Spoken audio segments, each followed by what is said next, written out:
Okay, this video is another reply to a comment, and it's about, in one of my recall videos, I don't reward the dog by delivering a treat directly to the dog's mouth. I throw the treat away, and the person asking the question wanted to know why.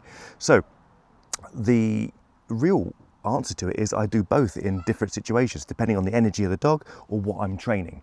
So in this video, I'm just going to go over a few different examples of how I would reward a dog and in which situation. So delivering a treat straight to the dog's mouth is really good if I want to really be precise with where the dog's being rewarded, and loose lead walking is perfect for that. So I want the dog next to me, good. But have you also noticed that I'm not going to stop to reward the dog? I want this to be good. Good things happen while I'm moving. Good. Good stuff, good boy, well done. Good.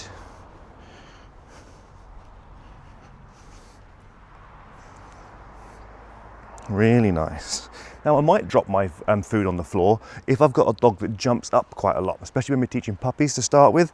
They're going to start, especially if we've got food in our hands, they're going to start jumping up for our treats, jumping up for what we've got in our hands. So as long as the food doesn't bounce away too far, good.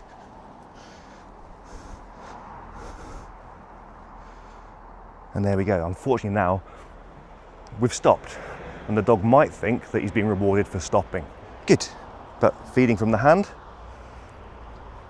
we can keep moving. So it's more obvious that the dog's being rewarded because moving with me, with a loose lead, good, equals good stuff. Now, when you deliver a treat to the dog's mouth, there could be a problem with your dog being a little bit of a land shark and biting your fingers off. So to train this, we want to be really careful how we present the treat to them. So instead of like this, I want you to put the treat in your middle fingers here, which is going to encourage the dog to take it more gently, presenting a flat palm to them. On your mat. Good. So if I want to be really precise with my delivery, delivering straight to the mouth is really good and nice and precise for this kind of behaviour, and if I want to do it in a nice calm way. If I want to increase the energy, but also increase the value of reps, or the amount of reps, sorry, I can toss the treat away, which resets the game. Raf, on your mat. Bit further. Good boy. So that will increase the energy of the situation, which isn't always appropriate if you're teaching something like a settle. Okay, so bringing the energy level up like that isn't necessarily great in all situations, obviously, if we're teaching something like a settle. But other situations, bringing the energy up is going to bring up the drive of the dog and make our training more successful. So I'm going to do a little bit of that with Kira. So taking the treat and tossing it away adds that little bit of chase. I've almost doubled the reward value of that. Not only do I get a tasty treat, I get a little bit of chase as well. Let's show you what I mean with Kira. Okay, sit, down, roll over. Good. Oh, good girl, well done. Kira, middle. Good. Good girl.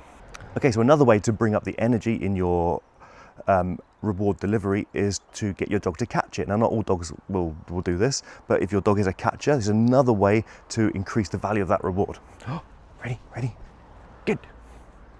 Good girl. So the comment was about a recall. So at the beginning of a recall, I would reward by my feet. No problem rewarding from the hand at all, but I like to drop a treat by my foot to start with. Just to get good things happen by my feet when you hear the word come, and then you can start creating some distance while the dog's eating the food. So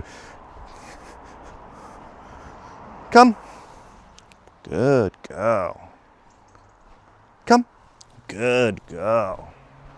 Come, good girl. And if you feed to the mouth, it doesn't really matter, but I like that pinpoint, good stuff happens. Pinpointed to my feet when you hear the word come. And later, when you get a bit more advanced with your recall, tossing it away gets that little bit of extra reward to get that bit of chase. Get it. Kira, come. Nice. Kira, come. Nice. Good girl. Kira, come.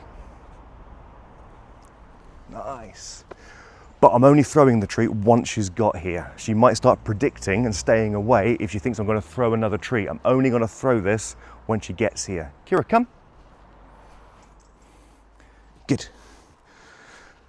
And sometimes at the end of the session, I'll reward my dog by throwing my treats, throwing a few of them into a hedge, into the grass, into a snuffle mat to encourage that calming again.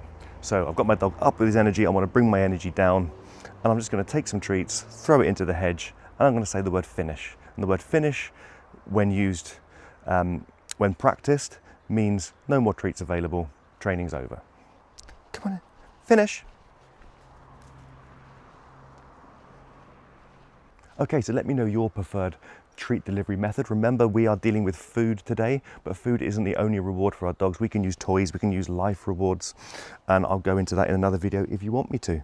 So yeah, let me know. Thanks for watching. I'll see you again soon.